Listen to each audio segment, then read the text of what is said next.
So we're joined now by our beast of the week. You know her as the co-host of Morning Joe on MSNBC, where her fresh political takes wake you up faster than that first cup of coffee. Mika Brzezinski. Mika, who is anything but meek, is a fierce advocate for women's empowerment, a best-selling author, and the visionary behind the Know Your Value initiative. She's also a friend of mine and someone I've known for many years. We worked together at Cosmo when Mika had a very influential column. And Mika, you normally cover the news, but this week you became the news after your trip to Mar-a-Lago. Tell us about that. Well, we told our viewers about it. I don't have much to say beyond that, except that in these fraught times, I do think that we are in an environment, no matter how it started, where everyone's talking at each other, at cameras, on their typewriters. That's how old I am. I say typewriter, but you know what I mean, using their keyboards, talking at each other. And I do believe, and this doesn't just apply to Donald Trump, it applies to anybody in his administration, any Republican, that it's time to start talking face to face, on the record, on background, reconnecting. And it doesn't have to be easy. It doesn't have to be fun. It's not supposed to be. It's our job. So for us, it absolutely felt like the right thing to do because it is our job. And I've actually been really surprised at the reaction. I've heard from a lot of people in my phone, people that I respect a great deal, leaders, people I don't usually hear from who are really powerful, who just wanted to let me know that that was the right thing to do. And then I have seen, just like the very opposite happening online. Some of it is part of the problem I'm talking about right now. I've heard from reporters by reading about myself, and none of them ever called me. That's a problem. So in part, it is a way of trying to do things differently, and this is a very serious time.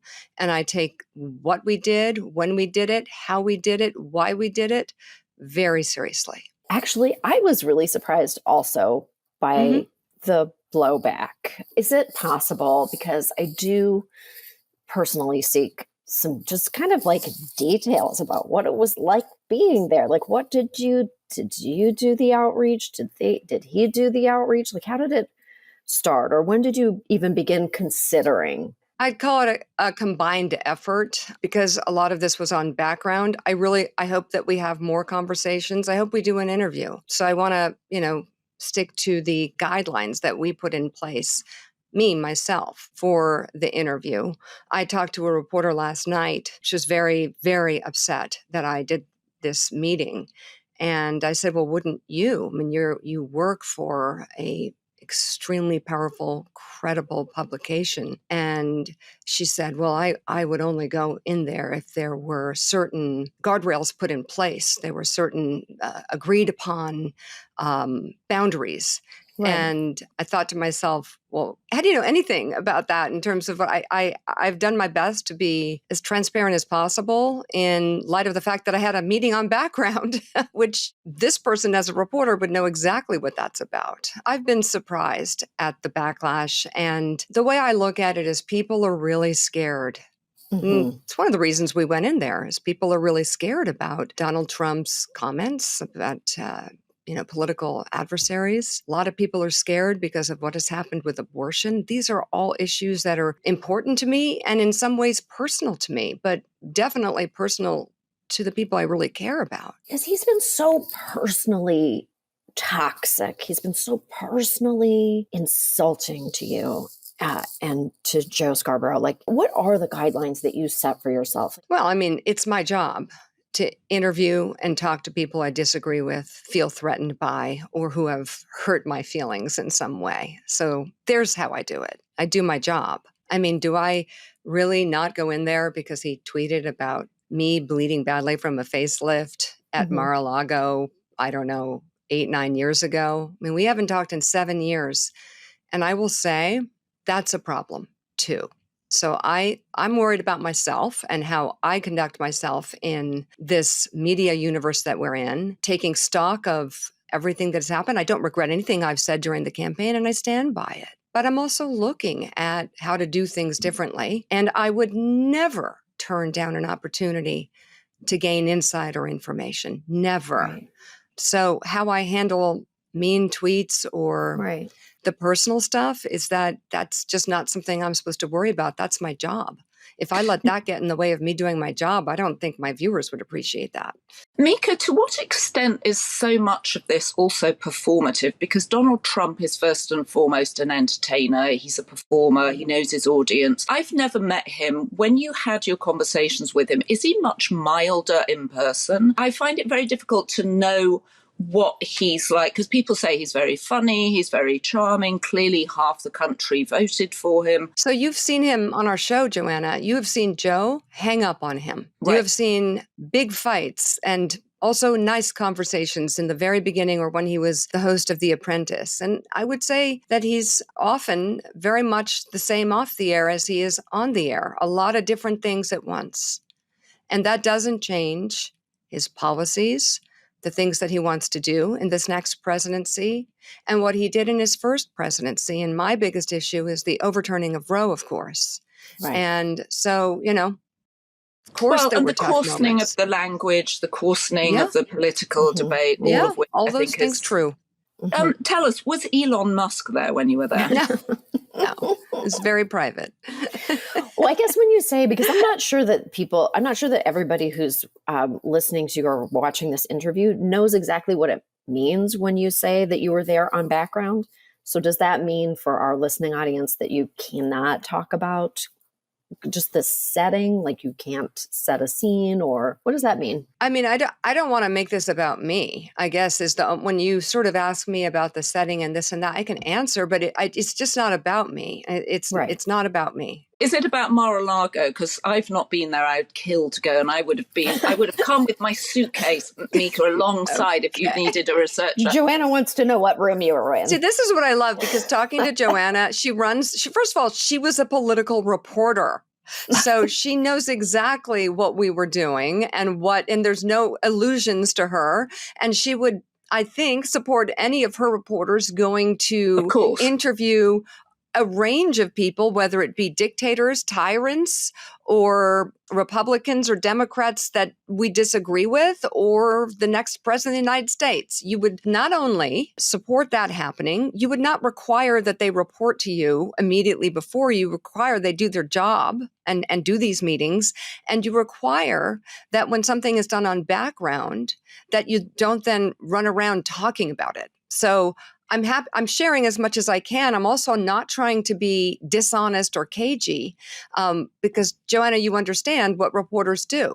And every reporter who is watching this, who's then tweeting mean things and writing articles and quoting unnamed sources instead of calling me, that's the part that I will say, I'm not naive, but I am surprised. And I do think I have a reason for this. Yeah, no, a job of journalists is to shed a light on something which is slightly hidden. And what's going on at Mar-a-Lago feels slightly hidden, although Trump is a very good communicator in terms of who he's putting in positions and things. I was surprised by the blowback you got too, actually. I was trying to think through it, and I just think everyone is so scared.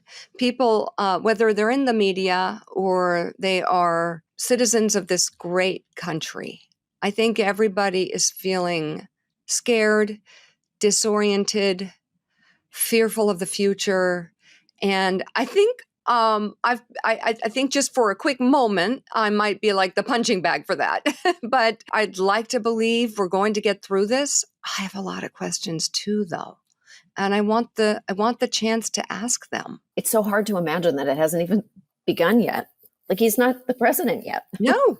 And this is where we are. Did the visit make you feel more hopeful? No, I would have no illusions about that. I'm glad it happened. The fact that it happened is good. I will leave that there. Well, Joe reported that Trump seemed interested in finding common ground with Democrats on some of the most divisive issues. Are you able to say which issues? Well, you know the one I brought up. So I am deeply, deeply upset and fearful for the women of this country. And not just women of childbearing age, but for my daughters, for us, for anybody who might need to go to the hospital and get life-saving health care that is not available in some states because of the overturning of Roe, because of that. I'm going to be looking for ways to work on this issue. And even within the current horrible situation that we find ourselves in, for looking for common ground to try and get, in some states, these bans at least raised to later term, you have to work with the hand you've been dealt. And in this case, it's so interesting. Donald Trump won the election, but in many states, abortion rights won. And so within there's something that can be done. And to your point, I think there is room for movement. I'm going to actually take that on board, that you just said that you have to play the hand you've been dealt, because this was quite a hand that we have been dealt. This is it. This is where we are. I feel like if you could move his opinion like a millimeter in the direction of protecting women, I am all for it. I don't know that is possible. I don't know that anything is possible. But I'm going to try. I'm going to try. If I go back, if I have another, I will take every opportunity. Right. Oh boy. Well, your father was a diplomat too, Mika, so perhaps talking to people is in your DNA. Yeah, my dad took me, you guys, I've never told this, I don't think, when I was 15. So he was just out of the White House. He was National Security Advisor. To Jimmy Carter, right? Yeah. I went on a secret meeting with my dad to Tunisia with Yasser Arafat. And we were taken in a car, no idea where we were going. And during the meeting, we were surrounded by, I'm going to say, probably 20 armed with like machine guns, guards. And we had that meeting surrounded by men in guns, with guns. And I was his note taker. I was like, what are you doing? This is some kind of parenting. But my point was that I've been in way more kind of in terms of physically challenging situations. This was a meeting, a meeting that I knew was going to be. I mean, I knew people were going to be. We told our viewers on Thursday before the Friday meeting that the nominations so far, some of them are deeply disturbing, and that we look forward to talking to Donald Trump face to face about this. And then we got the opportunity, so we went. Were you able to tell him that you felt the nominations, some of them were completely inappropriate? We talked about a number of key issues that are really important to us. So you can imagine that the nominations, abortion. Yeah. If you watch our show, then you know what we talked to him about. And I think we're going to talk again. And I hope that we do. Some people really disagree with this, and I don't. I regret talking about people and not to them.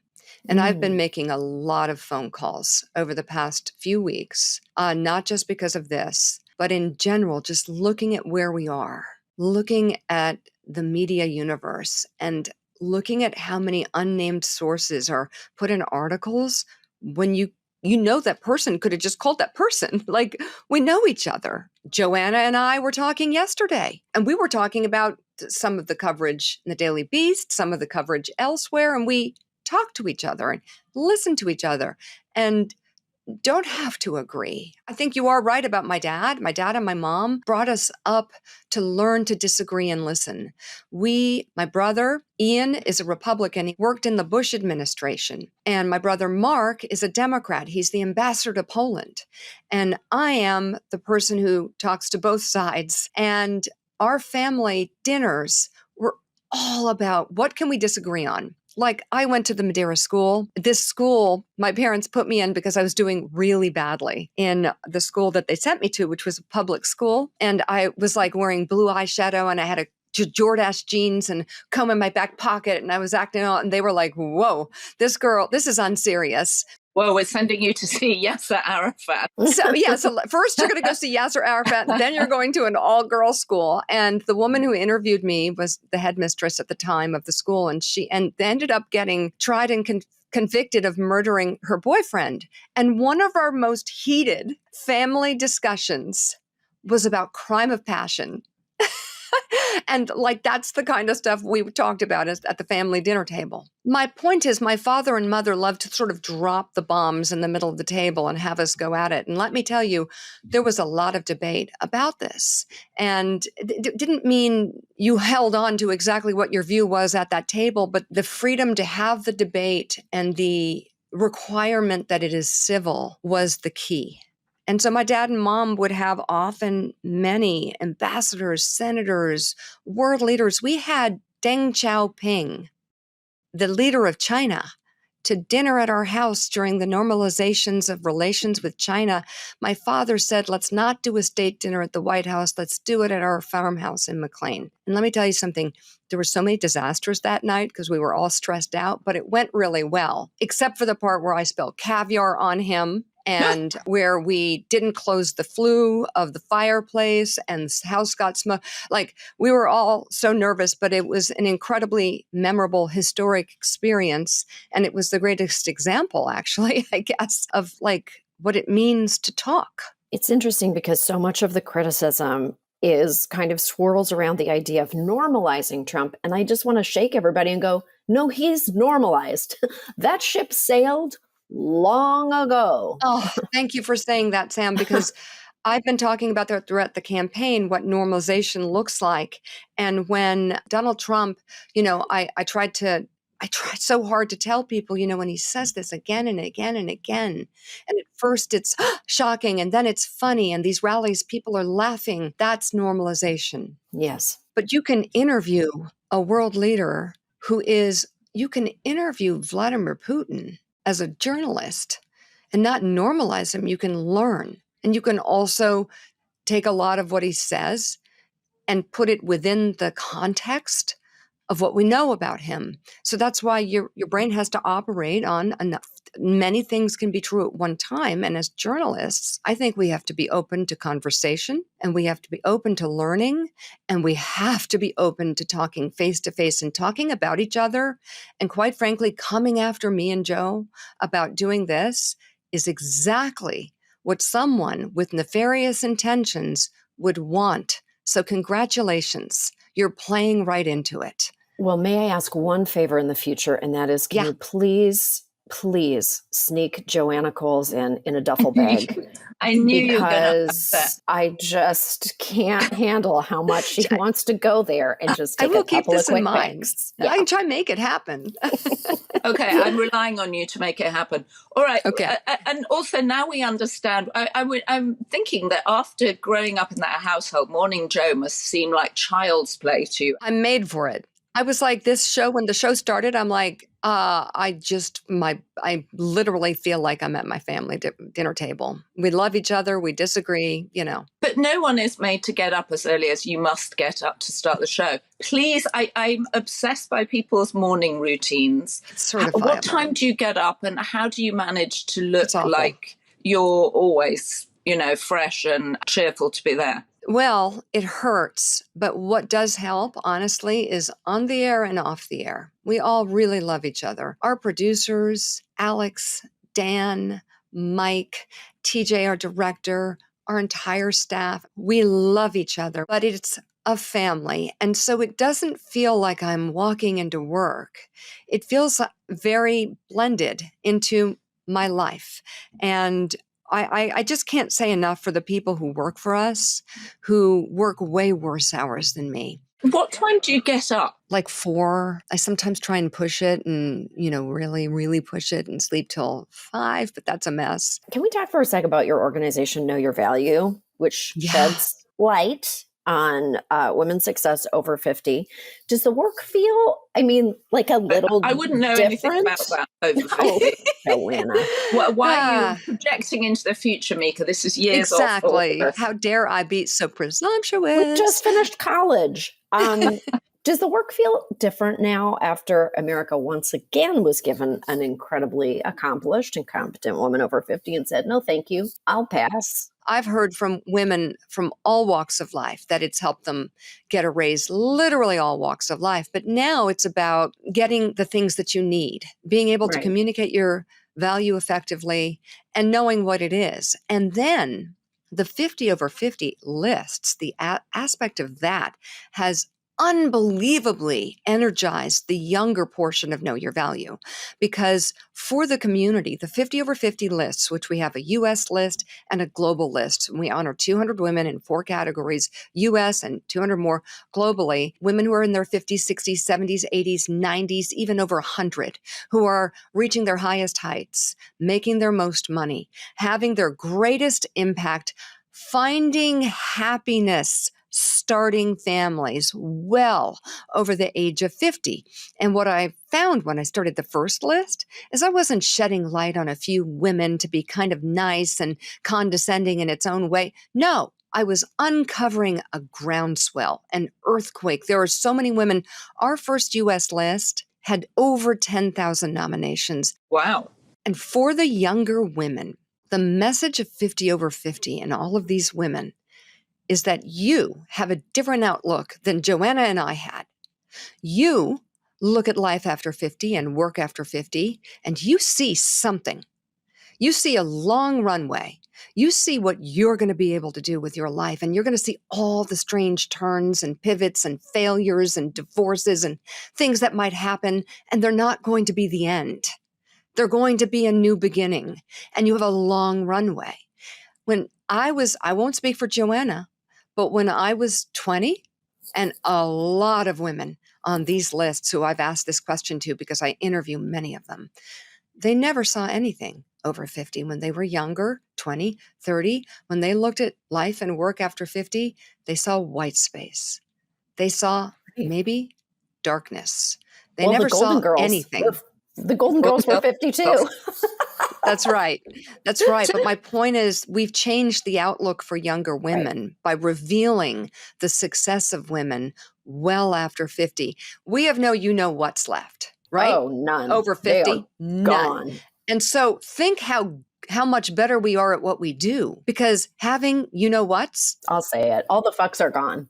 All the fucks They're gone. are gone. Got none left. Yeah. Okay. And that is something that you universally hear from women over the age of 50. They're like, I just don't care. Oh, amen. So let me just ask you something. Women find it harder to ask for things. That's part of your book, and it comes, or part of your movement, and it comes out of your own personal story. If you're telling younger women, what are the 1 or 2 things that you would say to women to help them negotiate better? First of all, you got to take all emotion out of it. You've got to practice communicating effectively, and you've got to practice the actual techniques like eye contact, like practice talking in front of a group. If you don't have a group to talk in front of, invite a whole bunch of friends over, stand on a chair and make a toast, and realize how hard that is with everybody looking at you. Have them give you feedback. Practice on your phone. I actually, in one of my first Know Your Value events back in Hartford 12 years ago, I had the Know Your Value, Grow Your Value bonus competition, and I had people send in videos with 1-minute pitches of why they have value and why they deserve $10,000. And I said, remind yourself how many times you deleted that before you sent it in. It's hard. You got to put it into words. You got to consolidate it, and you got to own it. Every part of it, including this part, presentation. And the competition was amazing. A woman who was fired from Wall Street won. She was incredible. And when she was hugging me, it was the end of the day, she had a tube coming out of her arm. And I was like, are you okay? And she goes, oh my God, Mika, I had heart surgery 2 days ago. My doctor told me not to come, but I was practicing on the stretcher. I had to be here. I have a wheelchair backstage. And I was like, wow, this was my very first event in Hartford in a Marriott Marquis ballroom. And I was like, this is like incredible what we're able to do here. And before it was over, you think that's it? Before it was over, everyone's clapping, and this woman grabs my dress and starts pulling on it.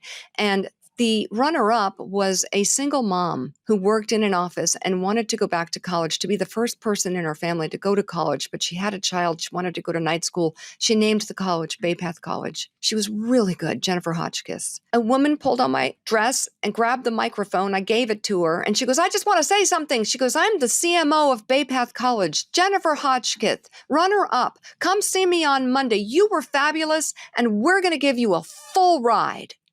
Wow. And not only did she go and finish in 2 years, she was her graduation speaker. Her life has been changed forever, which made me realize, like, the message of know your value is not just knowing the number and not just communicating it effectively and practicing, but quite frankly, putting yourself out there. Right. You've got to put yourself out there. How do people listening find out more about Know Your Value, Grow Your Value? I've got the website, knowyourvalue.com. I've got socials. And so, Know Your Value on Instagram. We're building a community. We're doing events. There's the 3050 Summit. There's our event in New York. And I'm going to be doing some more local events around the country in hotel ballrooms because it is my favorite thing in the world to do. I love to get in the room with like 500 women and watch the light bulb go off in their heads because it's actually easy stuff. It's tangible. It's not just for the special few who make it. It's for everyone. Love it. Thank you so much. Thank you. And Sam and I, when we're over 50, we're going to one day. I'm gonna recommend Sam. Yeah, for when she's over on the 50, list. Nominate each other. Wait, yes, look who just came in here. Her. Wait. Come here. Say hi to Joanna and Sam. I'm going to nominate both of you. Oh, they're not 50 yet. I know you're not 50, when we're but 50. in 11 years, I'm going to nominate you all when you turn 50. Thank you. Thank you very much. I think we had a good podcast. We're done now. Oh, are we not go recording? Home with you. No, we're not. Well, they are recording. Everything's They're recorded. not recording. Okay, so let's tell them the real shit right now. Yeah. Can you please tell us? Can you please tell us what went down at Mar-a-Lago? Got to take my earpieces off. Thank you, Mika. It was great. Thank you. Thank you very much. So interesting. Yeah, very interesting. Very, very interesting. And I do think she's right about talking to people because how do you do it otherwise unless you talk to them? And as long as you talk to them in context and you present your point of view and you explain it to people, I'm not sure what else you can do. I think very importantly, I really disagree with people who take the position that they are normalizing Trump, as I said in the body of the interview. That happened long ago. And, when he first hit the scene, I took the position that it was a terrible idea to normalize him. And I was like very strong on that idea and that issue. I came out hard against normalizing him, but despite my best efforts, it happened anyway, and he became the most beloved person, a godlike figure in the minds of many people. And so there is no normalizing. What he is very normal to people. They love it. They admire it. They gave him control of the House and Senate and the popular vote and the presidency. So that's all done. That part is over. I feel like if I'm interpreting what she has said in this conversation, she's saying, like, if I can get him to move like 1 inch to the left on the issues that I care about, I'm going to take every opportunity I can to make that happen. I don't think they're over there like eating French fries and having a blast. I think they're actually working and trying and saying things like Matt Gaetz is a bad choice. Please do Tulsi not. Gabbard is a bad choice. Tulsi Gabbard is a bad choice. Listen to us. Please listen to us. And I think that is actually all you can do now is like play the hand that you are dealt. And I think that is what they are doing. So I actually I'm not sure that they articulated that enough to people, or I don't know. Everyone's just mad. And like this goddamn next 4 years is a marathon. 2 years. It's 2 years to the next elections, right? Sure, but it's still going to be 4 years of ugliness and shit, and there's no guarantee of what's going to happen in 2 years. And this is what we have. This is what we have, and it hasn't even begun yet, and everybody's fighting. So I don't know, man. I don't know. I think a lot of the fighting is already in the Trump camp, though. It's not just fighting between Democrats and Republicans. There's internal fighting that's going on too as people assert themselves for power. Yeah, it's just everywhere. It is just Game of Thrones. It's Game of Thrones like within the Trump camp, I assume, but it's also just a circular firing squad everywhere else and in the media. It sucks to me, and it's a gigantic distraction from the fact that, I don't know, our social media has like literally radicalized the minds of men and boys and women and people of all shapes and sizes. Like we have bigger issues than fighting with each other about who's interviewing whom. Well, it distracts from the serious work of government, right, which is to run a country and make sure that planes don't fall out of the sky, that people get food to eat, that roads work, all the basic, very boring things of government, which require serious people to pay attention to them. All of that gets either swept under the rug, or government departments get run by people who've no experience and no business running them. That's the most concerning thing.